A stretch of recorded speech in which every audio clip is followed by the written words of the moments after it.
자, 1번부터 하나씩 맞춰보면요. 자, 1번의 수용, 환지, 관리 처분 방법으로 시행하는 주거환경 개선 사업일 때는 자, 토지 등 소유자 3분의 2, 그리고 세입자 세대수 과반수 동의를 각각 받아왔고, 주거환경 개선 사업이니까 시장운수 등 토지주택공사 등 공공이 하고요. 다만 세입자의 세대수가 토지 등 소유자 2분의 1 이하면 세입자의 동의는 승낙할 수 있다. 이게 그대로 기출문제입니다. 가로 딱 비워갖고 가로에 들어갈 숫자 바르게 열거한 것은.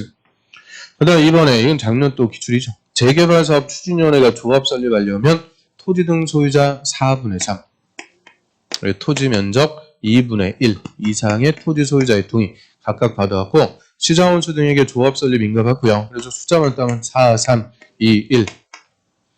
그 다음 3번에 조합은 다음의 요건을 갖춘 조합장 1명 이사감사를 임원으로 둔다. 이 중에서 조합장은 선임일부터 관리처분 인가 받을 때까지 정비구역에서 계속 거주를 해줘야 되고요. 그 다음에 2번이 대기한 요건입니다. 기획번.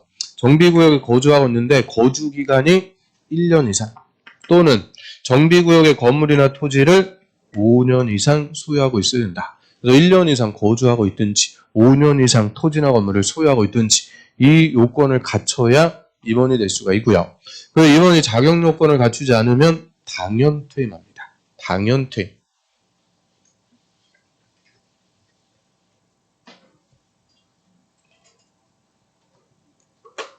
그다음 4번에 분양 신청 기간은 분양 신청을 하고 통지한 날부터 30일 이상 60일 이내로 합니다.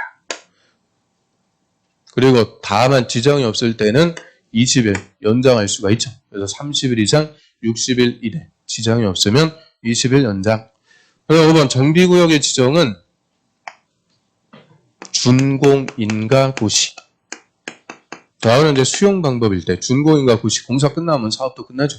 근데 관리처분 계획을 수립 관리처분 방법일 때는 이전 고시가 있으면 사업이 끝나니까 각각 다음날 해제가 되고요. 정비구역에 해제가 돼도 조합은 그대로 존속합니다.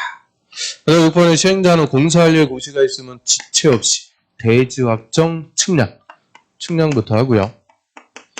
그 다음에 토지 분할할 게 있으면 분할 절차를 거쳐갖고 관리처분 계획대로 분양합니다. 분양받을 자에게 통지해주고 대지 건물의 소유권을 이전, 고시하고 시장원수 등에게 보고까지 다 합니다. 그 다음 7번은 이제 틀린 질문만 쭉 보겠습니다. 자, 1번하고 2번은 다 맞고요. 그 3번. 자, 정비구역에서 이동이 쉽지 않은 물건을 14일 쌓아두는 게 아니고 1개월 이상. 항상 물건은 1개월 이상 쌓아둘 때 허가를 받습니다. 이게 30회 때 정답. 그 다음 4번에 조합이 시행하는 재개발 사업에서 토지 등 소유자가 정비구역 지정고시일부터 3년이 될 때까지 추진위원회 나오면 2년. 그래서 2년이 될 때까지 추진위원회 승인 신청 안 하면 정비구역 해제해야 된다. 의무적으로 해제합니다.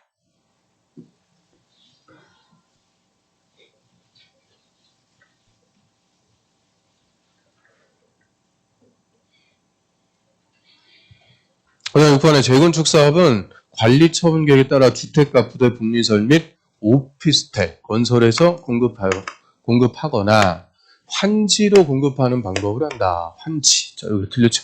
재건축은 일단 환지 방법 자체가 없습니다. 관리처분 방법 하나밖에 없고요.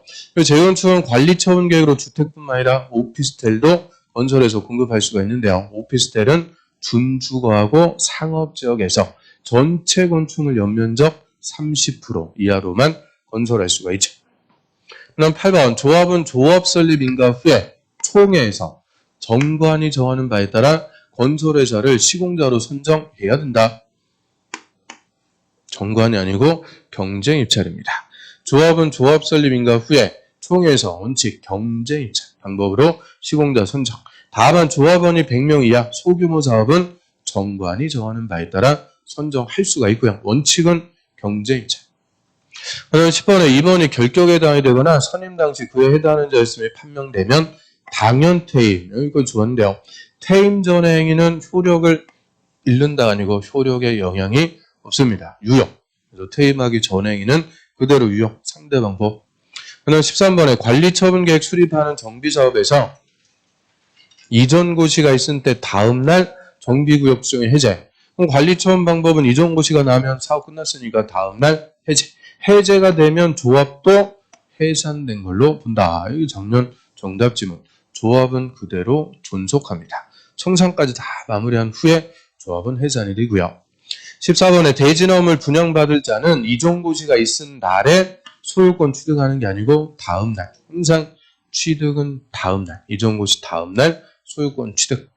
15번에 청산금을 지급받거나 징수할 권리는 이전고시 1부터 3년. 일단 3년 아니고 5년. 근데 이전고시 1부터가 아니고 다음날. 이전고시 다음날부터 5년간 행사 안 하면 시효로 소멸합니다. 여기까지 해서 이제 정비법까지. 여기 3, 4월 과정에서는 국토법, 농지법, 건축법, 주택법 먼저 하고 이제 개발법하고 정비법 6개 법을 싹 다 충실하게 정리했고요. 여기까지가 다 배운 거예요. 이론은 다 배웠어요. 그래서 롤러코스터 탄다 그러면 탁탁탁탁 올라가는 게 딱 여기까지. 이 다음부터는 계속 반복입니다. 그래서 지금까지가 제일 힘들었던 시기고요. 이제 계속 반복이니까 처음 할 때 충격보다는 조금 수월할 거예요. 그리고 5월달부터는 2주에 한 번씩 기출문제 합니다. 기출문제. 여기 문제 중에서는 제일 중요한 게 기출문제예요. 그래서 본시험에서도 이 기출문제가 60% 이상 반복적으로 출제가 돼요. 그럼 나머지 40% 이런 것들은 새로운 유형의 문제가 나오는데 작년에도 새 유형의 문제 12개가 다 틀리는 거예요. 그런 거 맞출 수가 없어요. 그래서 1분 내로 새로운 문제 유형을 파악해갖고 맞힌다.